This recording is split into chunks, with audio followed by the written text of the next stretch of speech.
Good evening everyone, कैसे हैं आप सब लोग। मेरा नाम है राहुल और मैं दूंगा आपको सीडीपी का प्रैक्टिस सेट। इसका आपको पीडीएफ डाउनलोड करना हो तो Rahul Pandey official Telegram channel इसे ज्वाइन कीजिएगा। यहाँ पे आपको क्विज़ वगैरह भी मिलेंगे, जो कि जहाँ जो गलती नहीं होती है ना जिन क्विज़ में, उन्हें मैं इस में डाल देता हूँ राहुल पांडे ऑफिशियल वाले टेलीग्राम चैनल में। ठीक है, तो इसे आप ज्वाइन कीजिएगा।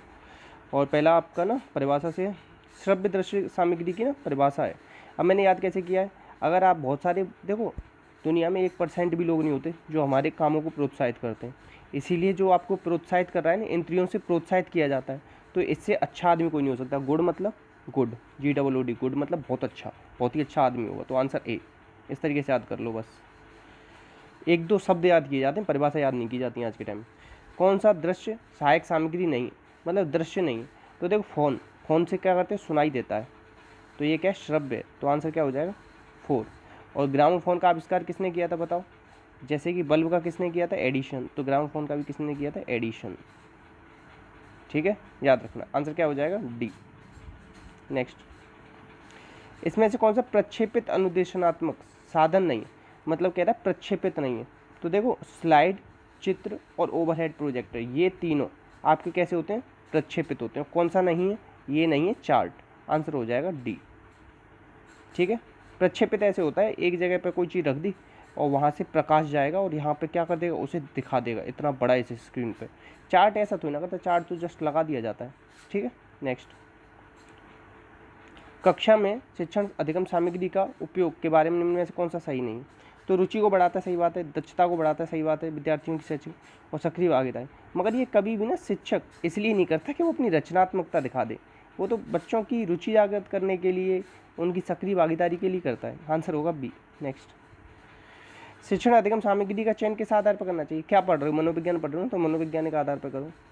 ठीक है, और मनोविज्ञान के जनक कौन है, अरस्तु। ठीक, आधुनिक मनोविज्ञान के जनक कौन है अगर पूछ ले तो ये है बुंट। आप लोगों के अगर मेरे से आंसर अलग समझ रहे हो ना, विलियम जेम्स वगैरह समझ रहे हो, तो ये ना अमेरिकन साइकोलॉजी के जनक है, याद रखना। और फिर भी अगर कोई डाउट आ रहा हो तो पूछ लेना कमेंट बॉक्स में। नेक्स्ट, देखो हमारी ज्ञानेंद्रियाँ ज्ञान प्राप्त के द्वारा हैं। इस कथन के द्वारा शिक्षण सहायक सामग्री उपयोग के मनोविज्ञान के अनुसार निम्न में से कौन सा विकल्प अधिगम में सहयोगी। तो हमेशा देखो स्पर्श करना, देखो सबसे ज़्यादा उपयोगी होता है सुनना। तो सुनना किस में आ रहा है, इसमें आ रहा है और इसमें आ रहा है, इन दोनों में तो आ नहीं रहा है। तो चखने से थोड़ी ना आप करोगे, आप स्पर्श करके करोगे। आंसर होगा सी। हेडमास्टर सब पूछे हुए क्वेश्चन हैं, याद रखना। और यही ना 90% तो रिपीटेड होंगे, 10% के चक्कर में पढ़ोगे तो कोई फायदा है नहीं। विभिन्न सभ्य दर्शक सामग्रियों के संबंध को दर्शाने के लिए अनुभव का शंकु कौन देता है, एडगर डेल ने दिया है। किसने दिया, एडगर डेल। सबसे पहले कहता है प्रत्यक्ष चीज़ों से सामने दिखा के सिखाओ। आखिरी में क्या है, संकेतों के माध्यम से। ठीक है, याद रखना। किलपैट्रिक ने क्या दिया बताओ, आपकी प्रयोजना विधि। ठीक है, और इसके भी कितने 4 प्रकार बताए इसने। ठीक है, याद रखना। जॉन डीबी प्रगतिशील शिक्षा के जनक हैं।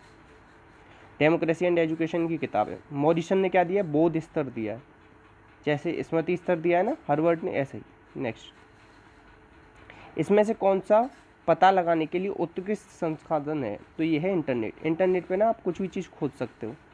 ठीक है, तो आंसर क्या हो जाएगा, बी। ऐसे समझ लो, एक्सप्लोर करते हो ना आप इंटरनेट पे जाके। नेक्स्ट, एडगर डेल द्वारा दिए गए अनुभव शंकु में निम्न में से कौन सा सबसे बड़े कि प्रथम पद कैसा होगा, मैंने बताया था ना अभी, प्रत्यक्ष अनुभव। ठीक है, आंसर क्या हो जाएगा, ए। नेक्स्ट, यह विचार कि हम जो कुछ भी अनुभव करते हैं जरूरी नहीं कि वास्तव पर्यावरण में वैसा ही पाया जाए। मनोविज्ञान के किस स्कूल की शुरुआत का बिंदु है। तो ये गेस्टाल्ट का है। गेस्टाल्टवाद के जनक कौन है, बर्दीमर। गेस्टाल्टवाद कब आया था, 1912 में। इनके सहयोगी कौन है, कोहलर। और कौन है, कोर्टलेविन और कोफका। ठीक है, संज्ञानात्मक मनोविज्ञान के जनक कौन है, पियाजे। व्यवहारात्मक मनोविज्ञान कौन लेके आया था, वाटसन। व्यवहार शब्द किसने दिया था, मैकडूगल। इनकी किताब है आउटलाइन ऑफ साइकोलॉजी। और चेतना को इन्होंने एक गंदा शब्द माना था। ठीक है, मानवतावादी कौन है, कार्ल रोजर्स और मैस्लो। आंसर हो जाएगा ए। नेक्स्ट, अब देखो ये जो ना ए, ऐसे समझो, ये ए से लेके पी तक है, फिर पी से लेके बी तक है, फिर ये इस तरीके से, मगर आपको तो पूरी एक लाइन दिख रही है ना, ये लाइन और ये लाइन, तो इसे कहते हैं निरंतरता का सिद्धांत। ये किस में आता है, गेस्टाल्ट थ्योरी में आता है, याद रखना। नेक्स्ट, जब किसी समस्या का उत्तर आपके दिमाग में अचानक आ जाए तो इसे कहते हैं आहा मूवमेंट। ठीक है, आहा मूवमेंट। तो ये क्या है, अंतर्दृष्टि सीखना है। और एक चीज़ याद रखना, गेस्टाल्टवाद कहाँ का था, मतलब संप्रदाय है, गेस्टाल्टवाद कोई आदमी नहीं था, गेस्टाल्टवाद संप्रदाय कहाँ का था, तो ये जर्मनी का था। ठीक है, ये याद रख लेना। ठीक है, जर्मनी में ही किंडरगार्टन वगैरह की शुरुआत हुई थी। ठीक, और इसका आंसर क्या हो जाएगा आपका, इसका आंसर हो जाएगा बी। ठीक है, और अच्छा, गेस्टाल्टवाद का अर्थ होता है संपूर्ण आकार। और द थ्योरी ऑफ गेस्टाल्टवाद ये किसने लिखी है, ये लिखी है कोफका ने। ठीक है, और द मेंटेलिटी ऑफ एप्स लिखी है किताब कोहलर ने। ठीक है, नेक्स्ट, एक प्रकार का सीखना जिसमें परीक्षण और त्रुटि शामिल नहीं है, तो ये है अंतर्दृष्टि अधिगम। और इन दोनों, ये दोनों किसने शामिल किए थे, थॉर्नडाइक ने, जिनकी किताब थी एनिमल इंटेलिजेंस। ठीक है, और 1898 में इन्होंने दिए थे मुख्य नियम, जो थे 3, तत्परता, अभ्यास, प्रभाव। गौड़ नियम जो थे 5। ठीक है, और इन्होंने बुद्धि दी थी 3 प्रकार की, कौन कौन सी, मूर्त, अमूर्त, सामाजिक। ठीक है, और इन्होंने कल्पनाशीलता के आधार पर व्यक्तित्व बताए थे 3 प्रकार की, प्रत्यक्ष, स्थूल और सूक्ष्म। इन्होंने CABD टेस्ट दिया था। ठीक है, आंसर इसका तो अंतर्दृष्टि अधिगम है। ठीक है, ए है, याद रखना। नेक्स्ट, अब देखो, कक्षा में छात्रों के बीच इच्छा जगाए रखने के लिए शिक्षक को क्या करना चाहिए, प्रश्न पूछते रहने चाहिए। इससे क्या रहेगा, इंटरेस्ट जगा रहेगा बच्चों का। ठीक है, इंटरेस्ट की बात कर रहा है। नेक्स्ट, बोर नहीं होगा। जैसे कि आपने क्या हुआ, जैसे ही क्लास शुरू करी, हर 1-2 मिनट पे किसी से क्वेश्चन पूछ लिया तो सब लोगों को लगेगा अरे मेरा नंबर ना आ जाए। हमारे साथ भी ऐसा ही होता था। ठीक है, जब एक अध्यापक विज्ञान और सामाजिक विज्ञान के विषय पद्धति के समय प्रस्तुत करता है, अच्छा मैं बताऊँ क्या कर रहा है, विज्ञान पढ़ा रहा है, सामाजिक विज्ञान पढ़ा रहा है, इस समय भी भाषा पर जोर दे रहा है, तो वो क्या कर रहा है, पाठ्यक्रम में भाषा, मतलब इसे पता है क्या कहते हैं, language across the curriculum. English में ज़्यादा अच्छे से समझ में आएगा आपको। मतलब जो भाषा होती है ना, वो आपकी हर जगह व्याप्त होती है। आप अगर मैथ की भी किताब पढ़ रहे हो तो उसमें भी भाषा सीख रहे हो, साइंस सीख रहे हो तो उसमें भी भाषा है, तो आंसर हो जाएगा डी। याद रखना, इंपॉर्टेंट बनेगा ये। नेक्स्ट, इसमें से कौन सा वैज्ञानिक कौशल के विकास के लिए सबसे उपयोगी, तो देखो हमेशा ना लेबोरेटरी वर्क ज़्यादा कराया जाता है। EVS में क्या कराते हैं, फील्ड ट्रिप। ठीक है, और साइंस में क्या कराते हैं, लेबोरेटरी वर्क। ठीक है, तो आंसर हो जाएगा कि प्रयोगशाला में काम कराना उनसे। ठीक है, नेक्स्ट है पुनर्बलन। पुनर्बलन की बात कौन करता है, स्किनर करता है। इसकी किताब का नाम क्या है, बिहेवियर ऑफ ऑर्गेनिज्म। और क्या दिया था इसने, ऑपरेंट कंडीशनिंग, इंस्ट्रूमेंटल कंडीशनिंग। ठीक है, तो अधिगम में या जो लर्निंग होती है ना, अच्छा बहुत सारे बच्चे कहते हैं सर इंग्लिश में थोड़ा सा दिक्कत होती है। देखो बच्चे याद रखना, हमेशा जो बाइलिंगुअल पढ़ता है ना, उसके नंबर जो सिंगल लैंग्वेज से पढ़ता है उससे कम से कम 4 से 5 नंबर ज़्यादा आते हैं, हमेशा याद रखना। तो हमेशा कोशिश करना, चाहे ऐसा नहीं कह रहा कि मैं पूरा ही आपको इंग्लिश पढ़ना है, थोड़े थोड़े छोटे मोटे टर्म्स सीखो, जरूरी रहता है। तो अधिगम आंसर होगा बी। लर्निंग में ना पुनर्बलन की आवश्यकता होती है, और इसी को ना राजपथ बताया था किसका, अधिगम का, किसने, स्किनर ने, पुनर्बलन को, याद रखना। और सबसे अच्छा पुनर्बलन कौन सा होता है, सबसे अच्छा पुनर्बलन होता है आंशिक, ये भी याद रख लो। ठीक है, नेक्स्ट, अच्छा प्लीज़ अच्छी लगे ना वीडियो तो शेयर करना, थोड़ा सा अपना सपोर्ट दिखाना अगर आपको पसंद आती है वीडियो तो। देखो आंशिक पुनर्बलन जो ऊपर बात कर रहा था ना, वो क्या होता है, सतत पुनर्बलन की अपेक्षा अधिक होता है। ऐसे समझो कि आपका बर्थडे एक ईयर में एक बार आता है, अगर डेली बर्थडे बनाया जाए आपका तो अब मज़ा आएगा, उतना मज़ा नहीं आएगा। और छोड़ो, आपको ना डेली आपकी कोई मनपसंद सब्जी होगी तो वो ना कभी कभी अगर आपको दी जाए खाने को तो ज़्यादा इंटरेस्ट आए, अगर डेली डेली दे दी जाए तो मज़ा नहीं आएगा, उतना इंटरेस्ट कम हो जाएगा उसमें से। ठीक है, तो आंसर ए होगा। ठीक है, नेक्स्ट, अच्छा रियल लाइफ बताता हूँ। जैसे कि पहले जो होते हैं ना, एक बॉय ले लो, एक गर्ल ले लो, ये कभी कभी बात करते हैं तो बहुत ज़्यादा इंटरेस्ट आता है, फिर इनकी शादी करा दी जाती है, इन्हें हमेशा अपने एक दूसरे को सामने रहना पड़ता है, तो फिर वो उतना ज़्यादा इंटरेस्ट क्रिएट नहीं कर पाता।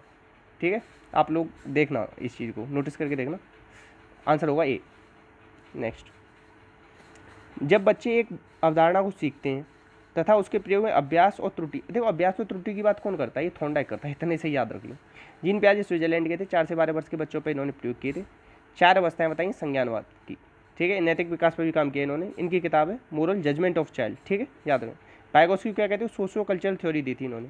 ठीक है, नेक्स्ट, निम्न में से कौन भूमिका व्यवहार के बारे में जानकारी पर, देखो जो आपका प्रारंभिक बचपन होता है ना, ये होता है 2 से लेकर 6 साल तक, इसमें सबसे ज़्यादा जानकारी कौन प्रदान करता है आपको, देखो शिक्षक तो करेगा नहीं, क्यों, क्योंकि 6 साल का बच्चा जाता है क्लास में, 5 से 6 साल का, तो उतना ज़्यादा इन्फ्लुएंस नहीं आएगा। सहकर्मी तो ये तो कहाँ करते हैं, ये करते हैं उत्तर बाल्यावस्था में, मतलब 6 से 12 वाली में। ठीक है, तो ये तो काट दो। तो साथी भी काट दो और शिक्षक काट दो। अब यहाँ पे कौन करेगा, माता पिता और भाई बहन जो कहते हैं ना, उन चीज़ों का बहुत असर पड़ता है बच्चे के ऊपर। ठीक, आंसर सी होगा। नेक्स्ट, अब देखो एक टर्म होता है कलेक्टिव मोनोलॉग। क्या होता है कलेक्टिव मोनोलॉग, सामूहिक एकालाप। ये दिया था जीन पियाजे ने। जैसे आपने ईगोसेंट्रिक पढ़ी होगी नहीं कि ईगोसेंट्रिक स्पीच होती है, कौन सी स्टेज में आती है, सेकंड स्टेज में आती है, पूर्व संक्रियात्मक, जिसे प्री ऑपरेशनल बोलते हो, 2 से 7 वर्ष वाली। उसी को इन्होंने सामूहिक एकालाप भी बोला था। तो आंसर हो जाएगा डी। ब्रूनर ने की किताब है रेलिवेंस ऑफ एजुकेशन, आधुनिक संज्ञानवादी है। 3 स्टेज दी थी, इनेक्टिव, आइकॉनिक, सिम्बॉलिक, और डिस्कवरी लर्निंग भी इन्होंने ही दिया था, याद रखना।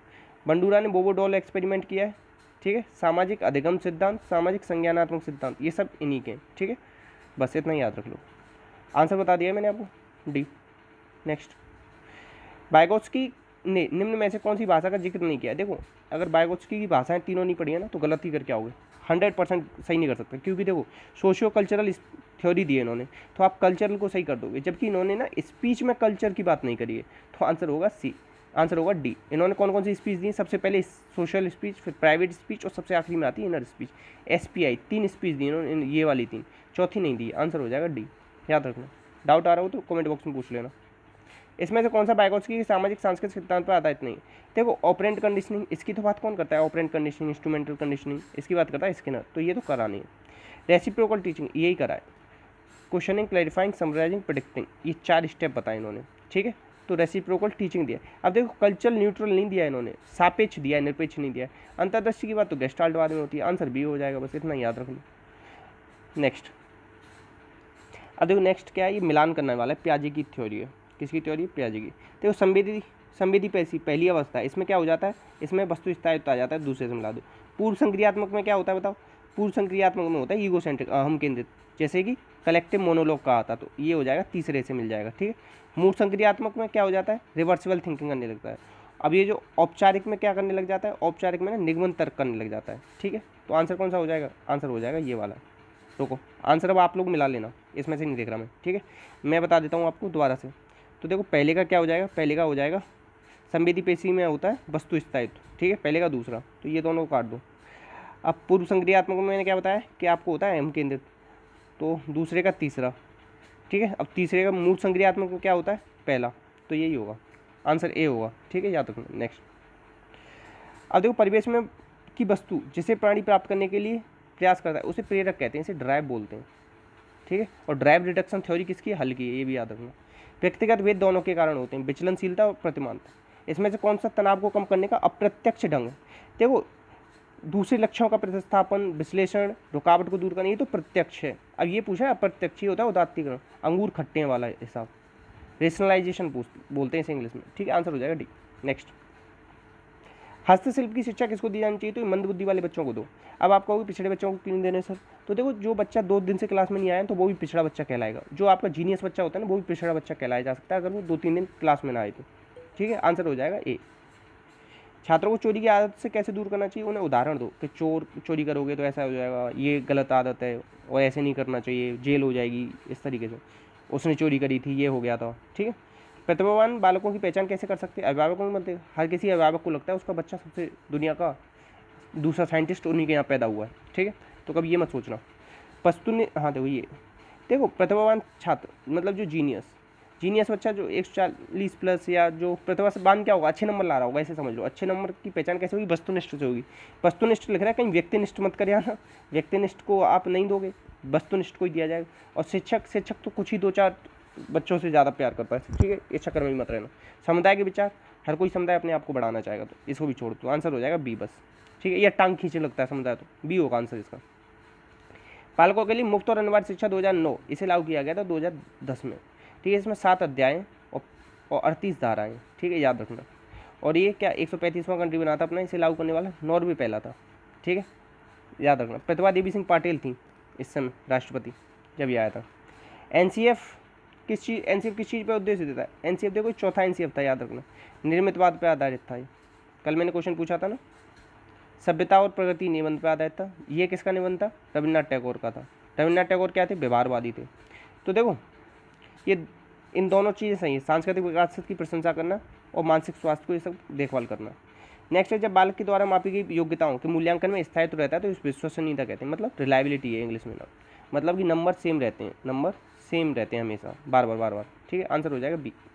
नेक्स्ट है, सहसावस्था की विशेषता नहीं है। सहसावस्था में देखो नैतिकता थोड़ी ना आती, नैतिकता आती तो पोटी ना कभी भी अपनी चड्डी में नहीं कर लेता। तो बहुत सारी चीज़ें हैं छोटी छोटी, और जैसे कोई भी चीज़ है उसने उठा ली बिना कहे, तो वो नैतिकता वगैरह उसमें नहीं होती। तो आंसर हो जाएगा सी। नैतिकता के ऊपर दो ही थ्योरी हैं, एक तो पियाजे की है और एक कोलबर्ग की। कोलबर्ग को किसने क्रिटिसाइज किया? कैरोल गिलिगन ने। कोलबर्ग ने लेवल दिए 3, स्टेज दिए 6। लेवल कितने दिए? हाँ सही है। और कोलबर्ग की थ्योरी जो है ना वो किस किताब में प्रस्तुत हुई थी? वो हुई थी मोरल डेवलपमेंट ऑफ चाइल्ड, याद रखो। नेक्स्ट, गामक विकास से हमारा तात्पर्य, गामक मतलब पता है क्या? अपने शरीर वगैरह से।